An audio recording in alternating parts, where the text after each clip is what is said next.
Hello friends, Vishnu Shalini latest review. ICUവിൻ്റെ മുമ്പിൽ നിൽക്കുന്ന വിഷ്ണുവിനെ കണ്ടിട്ട് സത്യമോൾ അച്ഛാന്ന് വിളിച്ചിട്ട് ഓടി ചെന്നിട്ട്, അച്ഛാ എന്താ അമ്മയ്ക്ക് പറ്റിയത്?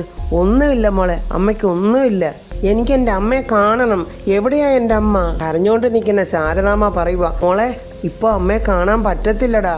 അനു ആൻറ്റി പറഞ്ഞല്ലോ അമ്മയ്ക്ക് തലവേദന മാത്രമേ ഉള്ളെന്ന്. പിന്നെന്താ അമ്മയെ കണ്ടാല്? മോളെ, അത് അമ്മയെ ഡോക്ടർ പരിശോധിച്ചോണ്ടിരിക്കുവല്ലേ, അതുകൊണ്ട് ഇപ്പൊ ആരെയും അമ്മയെ കാണിക്കൂല. എനിക്കതൊന്നും അറിയണ്ട, എനിക്കിപ്പോൾ എൻ്റെ അമ്മയെ കാണണം. എൻ്റെ പൊന്നു മോളെ, മോള് വാശി പിടിക്കാതെ, അമ്മയെ ഇപ്പൊ കയറി കാണാൻ അവർ സമ്മതിക്കത്തില്ല. ICUവിൽ ശാലിനിക്ക് ഇങ്ങനെ ബ്ലഡ് കയറ്റിക്കൊണ്ടിരിക്കുവാണ്. എനിക്ക് എൻ്റെ അമ്മയെ കാണണം, എൻ്റെ അമ്മയ്ക്ക് എന്തോ പറ്റിയിട്ടുണ്ട്, നിങ്ങൾ കള്ളം പറയുക. വിഷ്ണുവിനോട് കരഞ്ഞോണ്ട് സത്യമോള് പറയുക, അച്ഛാ എനിക്ക് എൻ്റെ അമ്മയെ കാണണം അച്ഛാ, കണ്ടേ പറ്റൂ അച്ഛാ, കാണണം അച്ഛാ. സങ്കടത്തോടെ വിഷ്ണു പറയുക, എൻ്റെ പൊന്നുമോൾ ഇങ്ങനെ നിർബന്ധം പിടിക്കല്ലേ, ഡോക്ടർ വരുമ്പോൾ നമുക്ക് ചോദിക്കാം. ഇപ്പോഴച്ഛൻ പറയുന്ന എൻ്റെ പൊന്നുമോള് കേക്ക്. അച്ഛാ എൻ്റെ അമ്മ, എൻ്റെ പൊന്നുമോള് പറയുന്ന മനസ്സിലാക്ക്. അച്ഛൻ പറയുന്നത് മോള് കേൾക്കുവോ? കേൾക്കാച്ചാ, എങ്കി വാ അച്ഛൻ പറയാം എന്നും പറഞ്ഞ് വിഷ്ണു സത്യമോളെ വിളിച്ചുകൊണ്ട് വെളിയിലോട്ട് നടന്നു പോവുകയാണ്. മോൾ എന്തെങ്കിലും കഴിച്ചായിരുന്നോ? വരുന്ന വഴിക്ക് അനുവാൻറ്റി വാങ്ങിച്ചു തന്നായിരുന്നു. അമ്മയ്ക്ക് എന്താച്ചാ ശരിക്കും പറ്റിയത്? എന്നെ സങ്കടപ്പെടുത്തണ്ടെന്ന് കരുതിയല്ലേ എല്ലാവരും എൻ്റെ അമ്മയ്ക്ക് തലവേദനയാണെന്ന് പറഞ്ഞത്. എനിക്കത് മനസ്സിലായച്ചാ. അച്ഛാ അമ്മയ്ക്ക് എന്താ പറ്റിയത്? മോളെ, അത് അമ്മയ്ക്കൊരു ചെറിയ ആക്സിഡൻറ്റ് പറ്റിയിട്ട് ഇങ്ങോട്ട് കൊണ്ടുവന്നതാ. അയ്യോ, എങ്ങനെയാച്ചാ എൻ്റെ അമ്മയ്ക്ക് ആക്സിഡൻറ്റ് പറ്റിയത്? വിഷ്ണു അപ്പോഴാ രംഗം ഇങ്ങനെ മനസ്സിൽ ഓർക്കുവാണ്. ചന്ദ്രബോസിൻ്റെ ഗുണ്ട വിഷ്ണുവിനെ കുത്താനായിട്ട് വരുമ്പോൾ ശാലിനി വിഷ്ണുവേട്ടാന്ന് പറഞ്ഞ് ഓടി വന്ന് തടയാൻ നോക്കുമ്പോൾ ശാലിനിക്കാണ് ആ കുത്തുകൊണ്ടത്. അതിങ്ങനെ വിഷ്ണു മനസ്സിലിങ്ങനെ ഓർക്കുവാണ്. പക്ഷേ അത് സത്യമോളോട് പറയാൻ പറ്റില്ലല്ലോ. സത്യമോള് ചോദിക്കുന്നു, പറയച്ചാ. മോളെ, അതെനിക്കറിയില്ല. ഇനി മോൾക്ക് കുറച്ച് ദിവസത്തേക്ക് പഴയതുപോലെ അമ്മയുടെ അടുത്തൊന്നും ഇരിക്കാൻ പറ്റില്ല കേട്ടോ. ഡോക്ടർമാർ പറയുന്നതല്ലേ മോളെ നമുക്ക് അനുസരിക്കാൻ പറ്റത്തുള്ളൂ. ആക്സിഡന്റിൽ അമ്മയ്ക്ക് ചെറിയൊരു മുറിവ് പറ്റിയിട്ടുണ്ട്. തെറ്റ് ചെയ്യുന്നവരെല്ലാം അമ്മയുടെ ശത്രുക്കളാ മോളെ. നന്മ ചെയ്യുന്നവർക്കേ അമ്മയോട് ഇഷ്ടം ഉണ്ടാകത്തുള്ളൂ. അയ്യോ, അവരെൻ്റെ അമ്മയെ ഉപദ്രവിച്ചതാണോ? എന്തു പറയണമെന്നറിയാതെ വിഷ്ണു ഇങ്ങനെ വിഷമിക്കുവാണ്. പക്ഷെ സത്യമോളുടെ കാര്യം പറഞ്ഞില്ലെങ്കിൽ അവൾ വീണ്ടും ചോദിച്ചുകൊണ്ടിരിക്കും. അപ്പോൾ വിഷ്ണു പറയുന്നുണ്ട്, അവരിങ്ങനെ കത്തിയെടുത്ത് വീശിയപ്പോൾ അമ്മയുടെ ദേഹത്ത് കൊണ്ടതാണ്. അതിനുള്ള മരുന്നാ മോളെ ഇപ്പോൾ ഡോക്ടർമാർ വെച്ചോണ്ടിരിക്കുന്നത്. അച്ഛാ, എന്നിട്ട് അമ്മയെ രക്ഷിച്ചതാരാ? അതാരായിരിക്കുമെന്ന് മോക്ക് തോന്നുന്നു? അതെൻ്റെ അച്ഛനായിരിക്കും. ഇനിയിപ്പം മോളെ, അമ്മ സുഖമായിട്ട് മുറിയിലോട്ടൊക്കെ മാറാനേ കുറച്ച് ദിവസം പിടിക്കും. അതുകൊണ്ട് എൻ്റെ സത്യമോള് ബുദ്ധിമുട്ടൊന്നും ഉണ്ടാക്കരുത്. ശാരദാമ്മ വിളിക്കുമ്പോൾ മോള് വീട്ടിലോട്ട് പോകണം കേട്ടോ. അപ്പോഴിനി അമ്മയ്ക്ക് വീട്ടിലോട്ട് വരാൻ പറ്റില്ലേ? മോളെ, അത് ഡോക്ടർ പറയുമ്പോഴല്ലേ അമ്മയ്ക്ക് വീട്ടിലോട്ട് പോകാൻ പറ്റത്തുള്ളൂ. അങ്ങനെയാണെങ്കിലേ ഞാനെന്ന് അച്ഛനോടൊപ്പം ഇവിടെ നിൽക്കട്ടെ അച്ഛാ? അത് വേണ്ട മോളെ, അച്ഛനോടെ ഹോസ്പിറ്റലിലെ കാര്യങ്ങളൊക്കെ ശ്രദ്ധിക്കുമ്പോഴേ എൻ്റെ മോളെ ശ്രദ്ധിക്കാൻ ചിലപ്പോൾ കഴിഞ്ഞില്ലെങ്കിലോ? ഈ സത്യമോടടുത്ത് അമ്മയും ഇല്ല അച്ഛനും ഇല്ല. അമ്മയെ ഒന്ന് കാണാൻ പോലും നിങ്ങൾ സമ്മതിക്കുന്നില്ല. എനിക്കും എൻ്റെ അമ്മയെ കാണാൻ ആഗ്രഹമുണ്ട്. അമ്മയ്ക്ക് എന്താ പറ്റിയതെന്ന് എനിക്ക് കാണണം അച്ഛാ. ആ സമയത്ത് കമലൻ ഓടി വരുന്നുണ്ട്. ആശാനെ ഡോക്ടർ അന്വേഷിക്കുന്നുണ്ട്. ശ്യാമയും പപ്പിമോളും ഓടി വരികയാണ് അങ്ങോട്ട്. പപ്പിമോളാന്നെ ഓടി വന്ന് വിഷ്ണു അച്ഛാന്ന് പറഞ്ഞ് കെട്ടിപ്പിടിക്കുന്നു. എന്താ എൻ്റെ ചേച്ചിയമ്മയ്ക്ക് പറ്റിയത്? വിഷ്ണു എന്ത് പറയാനാണ്? തൻ്റെ 2 പൊന്നുമക്കളുമാണ് അടുത്തു നിന്ന് ചോദിക്കുന്നത് അവരുടെ അമ്മയ്ക്ക് എന്ത് പറ്റിയതെന്ന്. എന്ത് ഉത്തരവാദി ഈശ്വര ഞാൻ എൻ്റെ കുഞ്ഞുങ്ങളോട് പറയേണ്ടത്? ശ്യാമ ചോദിക്കുന്നു, വിഷ്ണുവേട്ടാ എന്താ ഉണ്ടായത്? മുറിവ് വളരെ വലുതാണോ? ചോര ഒരുപാട് പോയെന്നൊക്കെയാണല്ലോ കേട്ടത്. കുഞ്ഞേച്ചിക്ക് ഇപ്പോൾ എങ്ങനെയുണ്ട് വിഷ്ണുവേട്ടാ? അത് ഡോക്ടർ വിളിപ്പിച്ചിട്ടുണ്ട്, കണ്ടാലല്ല എനിക്കിപ്പോൾ പറയാൻ പറ്റൂ. വിഷ്ണു ചങ്ക് പൊട്ടിക്കൊണ്ട് അവർ 2 മക്കളെ ഇങ്ങനെ നോക്കി കണ്ണു നിറയുവാണ്. വിഷ്ണു ഓടി വന്ന് ഡോക്ടറെ കാണുമ്പോൾ ഡോക്ടർ പറയുന്നു, ഇതിനകത്ത് എല്ലാവരോടും ഇങ്ങനെ ഇനി കൂടി നിൽക്കേണ്ട, ക്രിട്ടിക്കലായ കണ്ടീഷനൊക്കെ കഴിഞ്ഞിട്ടുണ്ട്. ഡോക്ടർ അങ്ങനെ പറഞ്ഞത് കേട്ട് വിഷ്ണുവും ശാരദാമ്മയും ദൈവമേ എന്നും പറഞ്ഞ് അങ്ങ് വിളിക്കുവാണ്. അത്രയും നേരം ടെൻഷൻ അടിച്ചു നിന്ന എല്ലാവരുടെയും മുഖത്ത് ഒരു ചെറിയ സന്തോഷം. സമയത്ത് എത്തിക്കാൻ കഴിഞ്ഞതുകൊണ്ട് മറ്റു ബുദ്ധിമുട്ടുകളൊന്നും ഉണ്ടായില്ല. പിന്നെ പേഷ്യന്റിന് ബോധം വന്നിട്ടുണ്ട്. ആർക്കെങ്കിലും ഒരാൾക്ക് കയറി കാണാം. അധികം സംസാരിപ്പിക്കാനൊന്നും നോക്കരുത്. ശരി ഡോക്ടറും പറഞ്ഞ് വിഷ്ണു ഇങ്ങനെ കണ്ണ് നിറഞ്ഞുകൊണ്ട് 2 കൈയും എടുത്ത് തൊഴുവാണ് ഡോക്ടറെ. വിഷ്ണു ചങ്കടറിക്കൊണ്ട് പറയുക, ശാരദമ്മേ ഞാനൊന്ന് മോനെ ചെല്ലു മോനെ, മോൻ തന്നെയാണ് അവളെ ആദ്യമായിട്ട് കാണേണ്ടത്. വിഷ്ണു നിറകണ്ണുകളോടെ അവൻ്റെ മക്കളെ 2 പേരെയും നോക്കുവാണ്. എൻ്റെ ദേവി, നീ എൻ്റെ പ്രാർത്ഥന കേട്ടു. കമലൻ പറയുക, ഞാൻ പറഞ്ഞില്ലേ ശാരദാമ്മേ, ദൈവം നമ്മളെയൊക്കെ അങ്ങനെ ഒരുപാട് സങ്കടപ്പെടുത്തത്തില്ല. കാരണം അതിനും മാത്രം സങ്കടമൊക്കെ നമ്മൾ അനുഭവിച്ചിട്ടുണ്ട്. ഞാൻ നേർന്ന വഴിപാടുകൾക്കൊന്നും കണക്കില്ല കമല. അവസാനം എൻ്റെ ദേവി എൻ്റെ വിളി കേട്ടല്ലോ. ശ്യാമ പറയുക, വിഷ്ണുവേട്ടൻ കയറി കാണുമ്പോൾ കുഞ്ഞേച്ചിക്ക് കൂടുതൽ സമാധാനം ഉണ്ടാകും അമ്മേ. എൻ്റെ കുഞ്ഞേച്ചിക്ക് വേദനയുണ്ടാവും, എന്നാലും വിഷ്ണുവേട്ടനെ കാണുമ്പോൾ കുഞ്ഞേച്ചി അതെല്ലാം അങ്ങ് മറക്കും. സത്യമോള് പറയുക, ശാരദാമ്മേ, എനിക്കും എൻ്റെ അമ്മയെ കാണണം.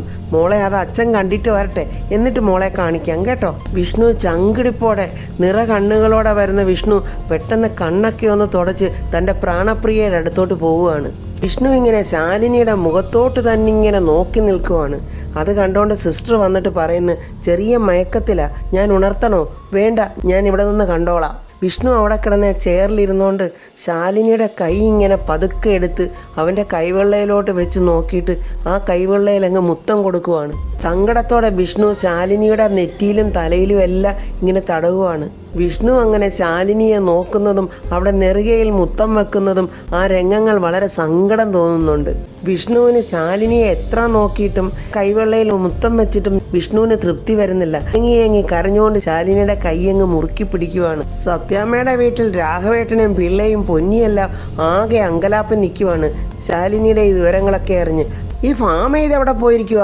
വന്നിരുന്നെങ്കിൽ ഹോസ്പിറ്റലിൽ പോയി ശാലിനിയുടെ വിവരങ്ങളൊക്കെ ഒന്ന് അറിയാമായിരുന്നു. കാര്യങ്ങളൊക്കെ തിരക്കാനും അന്വേഷിക്കാനും ഒക്കെ വേണ്ടത് ഈ സമയത്താ, അല്ലാതെ എല്ലാം കഴിഞ്ഞിട്ടൊന്നും അല്ല പോയി അന്വേഷിക്കേണ്ടത്.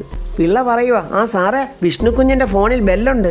ആ ഇങ്ങോട്ട് തന്നേ. എടാ മക്കളെ, നീ ഇപ്പൊ എവിടാടാ? എടാ ശാലിനിമോക്ക് എന്താടാ പറ്റിയേ? ഞാൻ അവളുടെ അടുത്ത് തന്നെ ഉണ്ടച്ചാ. മയക്കത്തിലാണ് അവൾ. ഞാൻ അവളുടെ അടുത്ത് തന്നെ ഉണ്ട്. കുത്തുകൊണ്ടത് വളരെ ആഴത്തിലാണച്ചാ. എടാ മക്കളെ, നീ അവിടെ ശാലിനിയുടെ ഒപ്പം തന്നെ ഉണ്ടാവണം. ഈ സമയത്ത് അവൾക്ക് കിട്ടേണ്ടതേ നിന്റെ സംരക്ഷണവും പരിചരണവും സ്നേഹവും ഒക്കെയാണ്. ഇവിടുത്തെ കാര്യമൊന്നും ഓർത്ത് മോൻ ടെൻഷൻ അടിക്കണ്ട കേട്ടോ. അത് അങ്ങനെയൊക്കെ അങ്ങ് നടന്നോളൂടാ. അമ്മ അറിഞ്ഞായിരുന്നോ? ഇല്ലടാ, പുറത്തെവിടെയോ പോയിരിക്കുക. ഫാമ വന്നു കഴിയുമ്പോഴേ ഞങ്ങൾ രണ്ടുപേരോട് അങ്ങോട്ട് വരാം. അതിന് അമ്മ വരുവോ അച്ഛാ?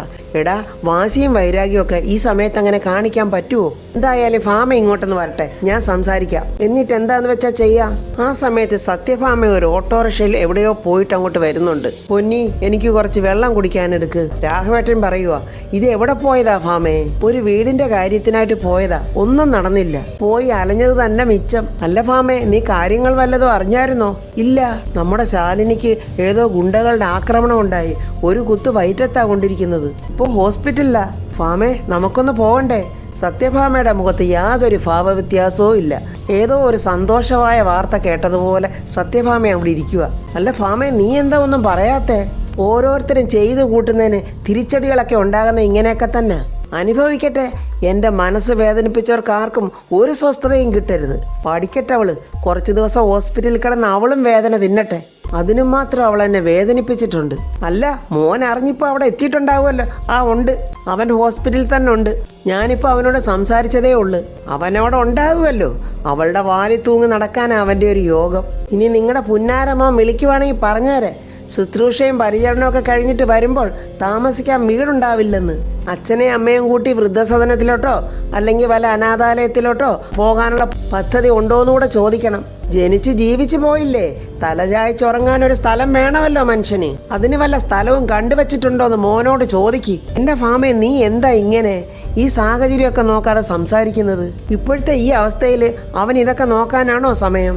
അവൻ്റെ ഭാര്യയാണ് അവിടെ കുത്തുകൊണ്ട് കിടക്കുന്നത്. എൻ്റെ രാഘവേട്ട, ഭാര്യയായാലും ഭർത്താവായാലും വന്ന് കിടക്കാനൊരു സ്ഥലം വേണമല്ലോ. അത് നിങ്ങളുടെ പുന്നാര മോനോട് പറഞ്ഞൊന്ന് അറിയിക്കാനേ ഞാനും പറഞ്ഞോളൂ. ഫാമേ, വിവരം പറഞ്ഞ സ്ഥിതിക്ക് നമുക്ക് അവിടെ ഒന്ന് പോകണ്ടേ? പോകാതിരിക്കുന്നത് മോശമല്ലേ? സത്യഭാമയുടെ ആ ഒരു ശൗര്യം ഒന്ന് കാണണം. അവള് ചത്തിട്ടുമൊന്നുമില്ല, കുത്തുകൊണ്ട് കിടക്കുന്നതല്ല ഉള്ളു. അവൾ ചാവുമോന്ന് നോക്കട്ടെ. അങ്ങനെയാണെങ്കിൽ നമുക്ക് പോകാം. അവിടെ വിഷ്ണു ഉണ്ടല്ലോ, അവൻ നോക്കിക്കോളും അവളുടെ കാര്യങ്ങളൊക്കെ. അല്ല ഫാമേ, നീ വരുന്നില്ലെങ്കിൽ ഞാൻ പിള്ളേയും കൂട്ടി ഒന്ന് പോയാലോ? കാര്യങ്ങളൊക്കെ ഒന്ന് അറിയുകയും ചെയ്യാം. ചെന്ന് തിരക്കിയില്ല എന്നുള്ളൊരു പരിഭവം ഇല്ലാതാവുമല്ലോ. ദേണ്ടേ, പോവുകയാണെങ്കിൽ ആ വഴിക്ക് എങ്ങോട്ടാന്ന് വെച്ചാൽ പൊയ്ക്കോണം. പിന്നെ ഇങ്ങോട്ട് തിരിച്ചു വന്നേക്കരുത്. ഇവിടെ ഇത്രയൊക്കെ കുഴപ്പമുണ്ടായിട്ടും കളക്ടർ എന്ന നിലയ്ക്ക് ഒരു സഹായവും ചെയ്യാത്ത അവളെ ഈ വീട്ടിൽ നിന്ന് പോയി കാണാനോ? ഞാനും പോകുന്നില്ല, നിങ്ങളും പോകുന്നില്ല. അല്ലെങ്കിൽ തന്നെ ആ കളക്ടർ അവൾക്ക് എന്തിനാ നമ്മളുടെ സഹായം? ഫാമേ, നീ ഒന്നുകൂടെ ഒന്ന് ആലോചിക്ക്. രാഘവേട്ട, ദാണ്ട എനിക്ക് ദേഷ്യം വരുന്നുണ്ട് എന്നും പറഞ്ഞ് ദേഷ്യത്തോടെ സത്യഭാമ അങ്ങ് അകത്തോട്ട് കയറി അങ്ങ് പോവാണ്. സത്യഭാമയുടെ ആ പോക്ക് കണ്ടോണ്ട് രാഘവേട്ടൻ പറയുക, കലികാലം അല്ലാതെ എന്തു പറയാന്? എൻ്റെ ഭഗവാനെ, എൻ്റെ കുഞ്ഞിന് അവൾക്കൊരാപത്തും വരുത്തരുതേ.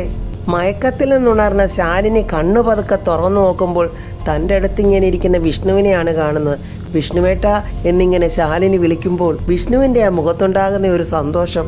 ശാലിനി എന്നൊരു വിളി. ഒരുപാട് നേരമായോ വിഷ്ണുവേട്ടൻ ഇവിടെ ഇരിക്കാൻ തുടങ്ങിയിട്ട്? താൻ നല്ല ഉറക്കമായിരുന്നു, മരുന്നിൻ്റെ ക്ഷീണമാണെന്നാ പറഞ്ഞത്. അപ്പോൾ ഞാനിവിടെ ഇരിക്കാമെന്ന് വിചാരിച്ചു. എന്നെ വിളിക്കാറുന്നില്ലേ വിഷ്ണുവേട്ട? എനിക്ക് തന്നെ ഒന്ന് കണ്ടാൽ മതിയടോ. അതുകൊണ്ട് ഉറങ്ങുന്ന തന്നെയും നോക്കി ഞാനിവിടെ ഇങ്ങ് ഇരുന്നു. എനിക്ക് എന്തെങ്കിലും പറ്റുമോ എന്ന് എൻ്റെ വിഷ്ണുവേട്ടൻ പേടിച്ചോ? ആ പേടി എനിക്ക് അല്പം മുൻപ് വരെ ഉണ്ടായിരുന്നു. ഡോക്ടറെ തനിക്ക് ബോധം വന്നുവെന്ന് പറയുന്നവരെ. എന്നാൽ എനിക്ക് ആ പേടി ഇല്ലായിരുന്നു വിഷ്ണുവേട്ട. അതെന്താ? മരണത്തെ തോൽപ്പിക്കാൻ എൻ്റെ കയ്യിൽ ഒരു മന്ത്രം ഉണ്ടായിരുന്നു. എന്തു മന്ത്രവാ ശാലിനി? വിഷ്ണു എന്ന മന്ത്രം. അബോധാവസ്ഥയിലും ഞാൻ ആ മന്ത്രം ഉരുവിട്ടുകൊണ്ടായിരിക്കും ഇവിടെ കിടന്നത്. പിന്നെ എങ്ങനെയാ വിഷ്ണുവേട്ട അവർക്ക് എന്നെ കൊണ്ടുപോകാൻ പറ്റുന്നത്? അധികം സംസാരിപ്പിക്കരുതെന്നാ ഡോക്ടർ പറഞ്ഞത്. അതിനെന്താ, വിഷ്ണുവേട്ടന് സംസാരിക്കാമല്ലോ, ഞാൻ കേട്ടിരുന്നോളാം.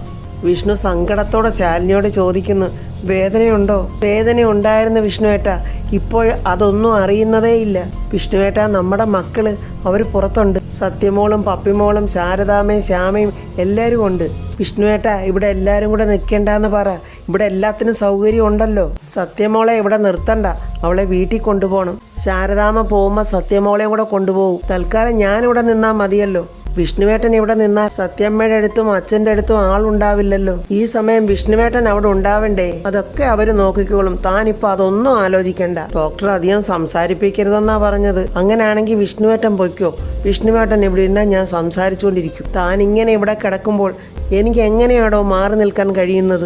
വിഷ്ണുവേട്ട, സത്യമോളും പപ്പിമോളും അവർ പുറത്തു നിൽപ്പുണ്ട്. അതിലൊരാളെ തന്നെ കാണണമെന്ന് പറഞ്ഞ് വാശി പിടിച്ച് നിൽക്കുക.